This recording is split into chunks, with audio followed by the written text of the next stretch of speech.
My faith will be made stronger in the presence of my Savior. Hey y'all, welcome to Therapy Thursday. And if this is your first time watching a Therapy Thursday video, these are videos where I just talk about therapy and self-care and different things specifically related to mental health and caring for your mind, because we all need it to some degree. We all need it to a high degree.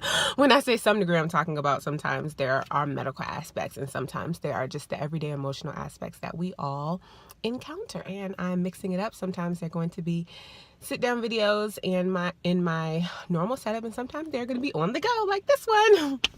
So I just wanted to talk about letting go today. And sorry, I'm holding the phone with my hand, so if it's shaky, I apologize for that. But typically when we're thinking about letting go, or when I hear about letting go, or even talk about letting go, it's always in regards to something or someone. So we hear about letting go, letting go of someone who hurt you, either an ex or a friend or something, or letting go of pain that someone has caused, or maybe even letting go of a situation. Maybe you lost a job, letting go of that, letting go of expectations when it comes to certain things. So we've heard all these, the list can go on. But I wanted to talk about letting go of our either old self, not in the generic way, but either our old self or an idea of ourself that we thought was going to come to pass. So say you maybe are in college or just left college, and you had this idea of how you thought you were going to be when leaving college, and now God has transitioned your life in a way that you are no longer that. So maybe you are satisfied with the way that you're transitioning, but there are some things about your old life or the old expectations that you had of yourself that you may miss.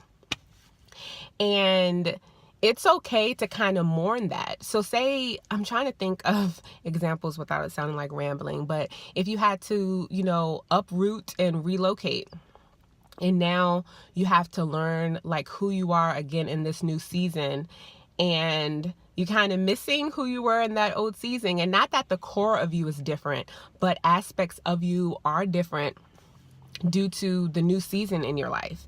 And the reason why it's special or specific to me is because my life really completely took a 180 when I had to leave grad school unexpectedly, and all of my idea and my plans of how my life was changed drastically. And even me at my healthiest, without or outside of depressive episodes, that girl, I have not seen her since 2016. So, and I don't know that I'm ever going to see her. And I always talk about how that was me at my healthiest, and how I determine if I'm doing well now is comparing to her, comparing to how I was in that last healthy season of my life. And so I feel that God is wanting me to let go of that aspect, because that may not be the standard that he wants me to compare to when I'm trying to say whether I'm healthy or not. I'm hoping that this is making sense. It's really on my heart. I just don't know if I'm explaining it well.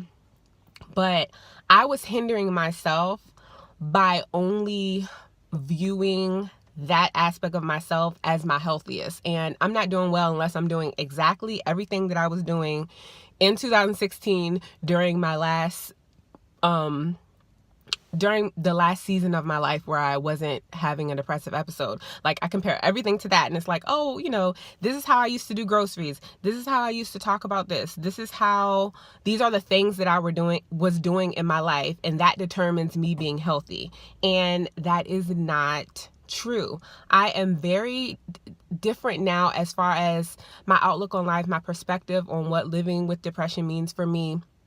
And while I do miss so many aspects of that season, and not even just in 2016, in all the seasons of my life beforehand where I wasn't dealing with depressive episodes. So that goes back to college and undergrad and grad school. And I miss a lot of things. Things were very different now.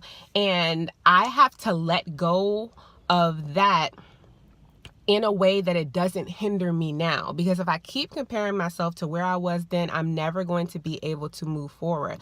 So I just wanted to encourage you all to, even if it seems like you may be doing worse than another aspect of your life or another area in your life, it could just be a transition. And, you know, a life journey is this. It isn't this, okay? And it isn't often always this. It's all of this. So there's so many things to consider and so many things to think about. So I just want to encourage us, and I'm saying this because I was really thinking about this, and even like the progress that I'm making now, I have to change my self-talk and even my perspective, because again, by me continuing to compare myself to that season in my life, it is going to continue to hinder me. I have to, one, listen to Christ and what he's calling me to, and compare myself to him and what he's calling to me now. Not what I was 2-3 years ago and what it looked like this at this point, and when I was in college I thought things were going to be like this and all of that. Like, no, even now in this job search, it's a whole different type of experience, a humbling experience, a very different, because me having to start over, I think of myself in a certain way. I should work these types of jobs, and I have a degree and almost a master's degree. So I have education, you know, that puts me higher than these certain level of jobs, and jobs that I've worked before were up here. So I'm not working a job down here. And so, I have to let go of that.